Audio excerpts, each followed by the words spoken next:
네, 시청자분들 안녕하십니까. 신건설 주파수. 오늘도 주파수 한번 맞춰보는 시간을 가져볼 수 있도록 하겠습니다. 자, 7월이 이제 거의 다 막을 내리고 있습니다. 이제 내일, 저도 이제 내일 모레면은 이제 목요일이니까 주파수가 이제 7월 달에 종료가 되는데, 일단 오늘 제가 준비한 주제는요. 또 오늘도 이제 유명한 이 월가의 투자자 중에 한 분의 이 웹캐스트가 하나가 올라왔어요. 최근에 올라와서 제프리 건드라크라고 있습니다. 더블 라인의 운용 최고 책임자입니다. 우리나라 돈은 155조 원을 운영하는 사람이 지금 시장에서 포트를 어떤 식으로 구성하고 있고 시장을 어떻게 바라보고 있는지에 대해서 좀 설명을 좀 드려볼 수 있도록 하겠고요. 그 부분을 좀 보시면 될 것 같습니다. 자, 화면 보겠습니다. 이분이 누구냐면은 이제 뭐 위에는 제목을 이따가 제가 설명을 드리겠고요. 이분이 이제 굉장히 좀 귀엽죠. 상이 좀 귀여우신 관상을 좀 지니고 계시는데 키가 굉장히 크신 분입니다. 등치도 약간 회비 정도 되시는 분인데 이분이 이제 서브프라임 모기 사태를 예견해서 돈 엄청나게 버신 분이에요. 공매도 때려가지고 돈 엄청나게 버신 분인데 올해 3번째 웹캐스트가 나왔습니다. 실제로 그 구글에다가 더블라인 운용사라고 치시면요. 제프리 건드라크의 웹캐스트 영어 버전이 나오거든요. 그래서 그 부분들을 제가 있는 능력에서 최대한 요약을 해서 중요한 자료들을 가지고 왔는데 그 부분으로 제가 설명을 드렸고요. 제목이요. 뭐냐면 클래식 베어 마켓 랠리라고 해서 고전적인 베어 마켓 랠리다. 베어 마켓 랠리가 뭐냐면 뭐 포털 사이트 여러분 검색하시면요. 주가가 좀 이해할 수 없는 시장의 하락이 나오고 좀 기술적 반등을 조금 보고 있는, 그러니까 좀 이해할 수 없는 시장의 반등을 통상 이게 베어마켓 랠리라고 표현합니다. 조금 더 극단적으로 표현하면 이제 데드캣 바운스라는 표현을 좀 하는데 죽은 고양이가 떨어졌다가 뭐 바운스로 튀겨서 이제 올라온다, 뭐 하면서 기술적 반등, 이런 테크니컬 리바운딩을 좀 얘기하는 용어 중에 하나다 이렇게 이제 보시면 되고 고정적인 이제 베어마켓 랠리를 생각하고 있어서 이 제목을 이렇게 달았던 것 같고요. 이분이 이제 처음에 나온 부분이 제가 이전에 한번 가지고 놨던 거죠. 똑같습니다. S&P 500 2020년, 2000년도 닷컴 버블 당시 5대 대장 마이크로소프트, 애플, 아마존, 알파벳, 페이스북 2000년대 마이크로소프트, 제너럴 일렉트릭, 시스코, 인텔, 월마트를 비교하면서 지금 굉장히 많이 올라왔어요 라고 하면서 얘기를 쭉 하시더라고요. 그 부분들은 제가 지난번에 한번 강조를 드렸기 때문에 바로 넘어갈 수 있도록 하겠고 다음 화면이 바로 이 나스닥 100 지수와 S&P 500 지수가 비교한 부분인데 현재가 지금 이 구간입니다. 2020년의 구간이고 이때가 이제 99년도에 닷컴 버블 당시에 이 상황인데 지금 이에 대한 임계점을 넘어섰다라고 좀 보고 있고 그리고 V자 랠리라고 표현을 했습니다. 이분이 닷컴 버블 당시에서. 근데 닷컴 버블 당시랑 비교했을 때는 딱 하나가 있죠. 플러스 뭐였죠? 유동성이겠죠. 유동성이 추가가 됐다. 어떤 유동성일까요? 바로 제로금리죠. 제로금리까지 추가됐던 부분들 때문에 이전보다 많이 올라갔다. 사실 뭐 이때는 정말 제가 생각해도 이때 당시 제로금리 아니었거든요. 근데 유동성이 뭐 한계적으로 좀 유지가 되긴 했지만 그래도 좀 말도 안 되게 상승이 좀 나왔던 버블이 정말 이때 당시 버블이었는데 지금 상황에서 이 전고점을 돌파했는데 이제 제로금리 때문에 사실은 이제 넘어갔거든요. 근데 그 부분에 대해서 일단 이분 같은 경우에는 지금도 굉장히 버블이다라고 생각을 하고 있는 것 같아요. 왜냐하면 닷컴 버블 당시에서는 뭐 국가적인 재난이라든지 뭐 질병 이슈, 뭐 코로나 같은 이전에 그런 이슈가 전혀 발생했던 부분이 아니었잖아요. 이때 당시에도. 그러니까 이때 당시에는 이제 거의 뭐 IT, 우리나라로 치면은 이제 뭐 땡땡땡컴, 뭐 땡땡땡 뭐 IT 뭐 이렇게 써 있으면은 바로 주가가 예전에는 이제 15%가 상한가였잖아요. 15% 상한가 가고 뭐 점상 가고 이랬던 시절이 바로 이 닷컴 버블 시절이었거든요. 그때랑은 조금 틀린 상황에 놓여 있지만 어쨌든 이분은 아직도 닷컴 버블이랑 계속해서 비교를 하고 있는 것 같습니다. 그렇게 좀 보시면 될 것 같고 다음 화면 같은 경우에는 레코드 하이라고 이제 써 있는데 이게 이제 조금 중요한 비율이에요. 이게 저도 이제 조금 이게 조금 난해했어요. 해석하기. 근데 계속해서 반복해서 들어보니까 이게 초록색 선으로 이제 보이시는 게 레코드 하이라고 하는데 이게 임계점이거든요. 요걸 보셨을 때 여기 지금 검정색이요. 이 주가 평균 수치. 그러니까 나스닥 100 지수, S&P 500 지수의 합산에 대한 이 나눈 거에 대한 나눈 임계치에 대한 평균 값입니다. 그러니까 주가가 올라갔다. 뭐 이렇게 표현할 수가 있는 건데 지금 여기에서요. 중간에 여기 지금 빨간색으로 이제 표시되어 있죠. 이거 제가 표시한 게 아니고 지금 이 웹캐스트 보고서에 나온 내용들을 그대로 발표한 건데 이게 지금 하강으로 되어 있잖아요. 하강으로 되어 있다는 게 뭐냐면 이 초록색 선을 밑으로 내려가면은 어떤 결과가 나오냐면은 밸류에이션이 높아진다. 예, 고평가가 된다는 거죠. 예, 고평가가 된다는 겁니다. 그러니까 주가가 실질적으로 미국 같은 경우 EPS, 주당 얼마를 버느냐를 따라서 밸류에이션을 우리가 측정하고 예측할 수 있는데 유동성 때문에 그런 부분들. 그러니까 실제로 이때 당시에는 이때는 어떤 일이 벌어졌었냐면 이제 셧다운이 어느 정도 주마다 일시적으로 해제가 된 상황에서 다시 약간의 좀 밸류에이션 측면에서 조금 이 초록 생선보다 위로가 있어서 임계점보다 위로가 있었기 때문에 밸류에이션이 좀 적정한 수준으로 조금 떨어지고 있는데 지금 갑자기 또 어떤 일이 벌어지고 있죠? 지금 오늘 속보가 나왔잖아요. 그 15만 명 사망자가 발생했고 최근에 사망자에 대한 추이가 계속해서 갱신하는 분위기가 형성이 되고 있습니다. 그래서 그런 부분들로 인해서 지금 다시 한번 조금 이런 부분들 밸류에이션이 지금 밑으로 가면 고평가고 위로 가면은 적정 밸류에이션을 찾아간다 이거 부분인데 고평가 영역으로 좀 가고 있는 분위기다라고 부분들을 아마 최근에 이제 그 몇 개 주마다 락다운이 걸리는 부분들을 좀 우려를 하면서 이런 표현을 했다라고 좀 보시면 되고 다음에 보겠습니다. 굉장히 중요한 겁니다. 주가와 채권인데 통상 미국 같은 경우에는요 2년물, 10년물을 보는데 여기는 이제 10년물이거든요. 이게 나스닥이고 여기 보시면은 뭐 이거 보세요. 여러분들 이격에 대한 계리율이 굉장히 상당하죠. 지금 보시면 나스닥이 최근에 조금 빠졌잖아요. 빠졌기 때문에 뭐 조금 이제 내려왔고 지금 이제 문제는 뭐냐면 이 10년 채권 수익률을 제가 지난번에도 계속 말씀드리는데 10년 채권 수익률이 제가 최소한 뭐라고 했죠? 0.8% 수익률이 올라가야 돼요. 이 이상으로. 통상 1% 이상으로 올라가 주면은 제일 좋은 겁니다. 그러니까 시장이 건전하다는 시장인데 지금 몇이냐면요. 0.587이에요. 더 떨어졌습니다. 어디 수준이냐면 이때 당시에 코로나 그 팬데믹 일어났을 때 당시 이때죠.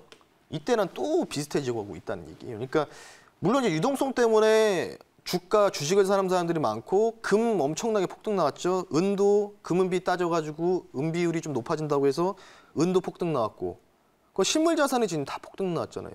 우리나라 지금 부동산 어떻습니까? 엄청나게 올라갔잖아요. 지금 수도권을. 예. 그런 부분 때문에 물론 채권도 이제 돈이 남아도니까 채권에 투자하는 사람들이 굉장히 좀 많아지고 있는데 지금 뭐 유동성 장세는 맞습니다. 유동성 장세는 맞는데 그런 부분 때문에 지금 채권의 수익률이 채권을 살려는 사람들이 많아지니까 어때요? 수요 공급에서 공급은 일정한데 수요는 많아지니까 수익률이 떨어지는 거죠.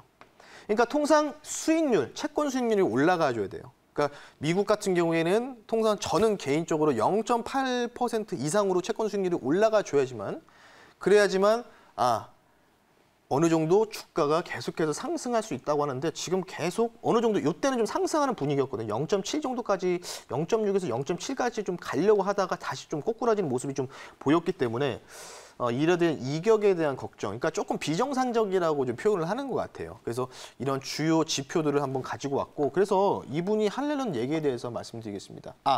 제가 추가적으로 하나 좀 말씀드릴게요. 이분이 이제 마지막으로 했던 얘기가 뭐냐면 최악의 경우에는 1930년대 경제대공황 효과가 나올 수도 있다고 얘기하고 있는데 저는 이거는 조금 아닌 것 같아요. 아무리 생각해도.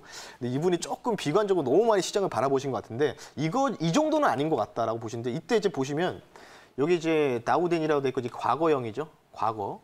그리고 나우가 현재인데 파란색으로 된 게 현재 다우존스의 주가 흐름입니다. 그리고 빨간색이 이제 경제 대공황 1930년대 당시의 모습인데 지금 상황 틀리죠. 뭐 이때 당시에 세계대전 뭐 이런 지정학적 리스크도 있었고 여러 가지로 뭐 이제 외교적인 부분도 있었지만은 이때 당시랑 똑같다고 지금 뭐 비교를 하면서 이렇게 좀 이제 차트를 이제 교차해서 보여주셨는데 이게 뭐 자칫 잘못하다가는 똑같이 이때 당시도 경제 대공황 때도 쭉 떨어졌다가 리바운딩이 좀 굉장히 좀 나왔거든요. 그러니까 비슷한 퍼센테이지로 리바운딩이 나왔다라고 좀 볼 수가 있고 그리고 나서 주가가 계속해서 밀렸다. 한 2, 3년 동안에. 뭐 이런 부분들을 비교하기 위해서 뭐 제프리 건드라크의 이 사람의 이 마지막 부분에서 1930년대로 최악의 경우에는 이런 닷컴볼보다 더 심각한 상황으로 초래될 수 있다. 그건 제가 판단했을 때는 2차 락다운인 것 같아요. 2차 락다운. 그러니까 이 코로나가 지금도 백악관의 안보보좌관이 갑자기 코로나 확진자가 확진이 됐다고 하고 그러니까 지금 뭐 다 걸리고 있잖아요. 그리고 사망자 추이가 올라가니까 어쩔 수 없이 2차 락다운에 들어갈 수밖에 없다. 뭐 이런 상황들이 직면하면서 그러면서 시장에 충격이 어느 정도 갈 것이다라고 얘기하고 있는데 자 그럼 다음 한번 보겠습니다. 요약을 좀 해보죠. 클래식 베어마켓 랠리의 이 제프리 건드라크의 요약본인데 요약에 대해서 제가 정리한 겁니다. 지난 3개월 동안의 베어마켓 랠리는 닷컴버블 직전의 일을 생각나게 한다라고 얘기를 했습니다. 그리고 여기서 조금 재미있었던 사실이 연준은 최악이 나오지 않는 한 금리 인하할 능력이 안 된다고 표현했어요. 그러니까 저는 연준이 할 수 있으면은 마이너스 금리 들어가지 않을까? 최악의 상황이 온다면. 근데 이분은 능력이 없다고 생각합니다.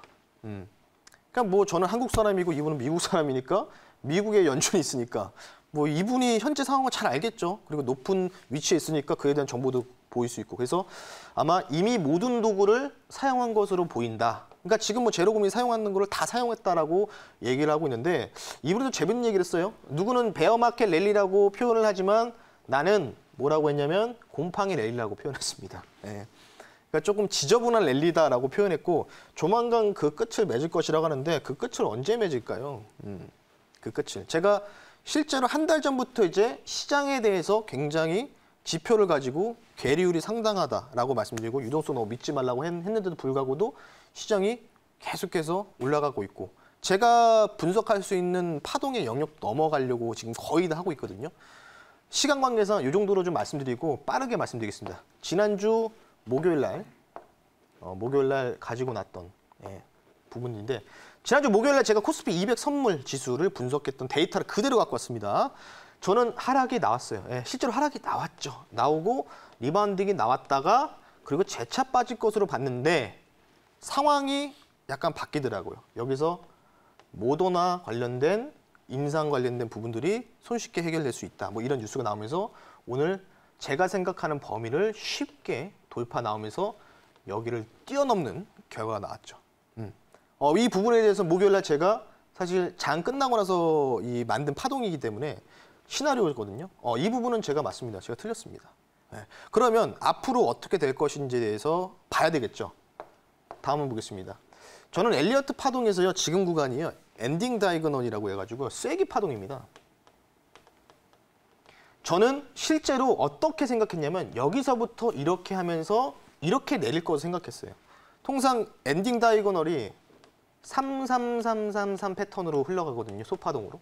그래서 하나, 둘, 셋, 넷, 5개로 이루어지면서 빠질 거로 생각했는데 여기에서 오히려 들어 올리면서 사실 여기서 들어 올릴 건 좋았거든요. 근데 여기서 추가적으로 내려야 되는데 안 내리고 여기서 지지를 받았어요. 그러면서 여기서 갑자기 오늘 갭상승이 크게 나오면서 큰 차원에서의 엔딩 다이어그램이 나왔습니다. 어떻게 나왔냐면 이렇게 나왔죠. 이렇게 나왔습니다.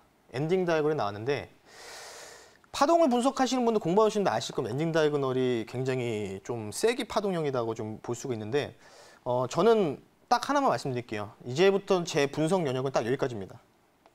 선물지수 302포인트입니다. 여기를 넘어가느냐 안 넘어가느냐. 여기를 넘어가느냐 안 넘어가느냐. 여기를 넘어가면은 제 분석 영역 바뀝니다. 다 제가 여태까지 한 게 다 틀린 거죠. 근데 여기를 302, 여기를 넘어가지 않고 여기 구간에서 꺾이는 흐름이 나온다라고 하면은 제가 분석할 수 있는 파동 바운드에는 다 도달을 할 수 있다고 봅니다. 그래서 선물지수 기준 300이면은 대략 300에서 303이니까 한 2265에서 2270 될 것 같습니다. 요 정도 선이라고 좀 볼 수가 있기 때문에 코스피 지수로 환산하면 2270 정도 될 것 같아요. 요 정도 구간이다라는 부분을 좀 참고하셨으면 좋겠고 저도 이제 실시간 유튜브 댓글을 봅니다. 실시간 유튜브 댓글을 보는데 인버스 문의하신 분이 있어요. 근데 인버스 관련된 부분들 지난번에 설명해드렸지만 똑같은 질문을 반복하시는데 관련된 상황에서 궁금하시면은 내일 제가 엠베고 사이트에서 4시 30분에 황금알 클럽에서 무료 방송 진행합니다. 오셔서 물어보세요. 오셔서 그냥 물어보시는 게 낫지. 괜히 제가 여기서 설명을 해도 아직 못 알아질 수 있으니까 오셔가지고 물어보셨으면 좋겠습니다. 그래서 추가적인 부분들, 시장 어떻게 흘러가는지 부분들 또 궁금하시다. 만약에 300이 303을 넘었을 때 과연 그때는 우리 시장이 어떻게 판단이 될지, 어떻게 흘러갈지를 또 내일 제가 4시 30분에 그 MBN 사이트에서 공개 방송을 통해서 제가 자세한 얘기를 좀 말씀드리니까 시간이 제가 13분밖에 시간이 없어가지고 이 정도로 좀 마무리를 하고 오늘 밤 미국 시장 과연 어떻게 될지 모르겠지만 저는 좀 빠질 것 같아요. 그래서 그런 부분을 좀 참고하시고 목요일 날 여러분들 다시 찾아뵐 수 있도록 하겠습니다. 자, 신광사의 주파수 여기서 인사드리겠고요. 목요일 날 다시 찾아뵐 수 있도록 하겠습니다. 감사합니다.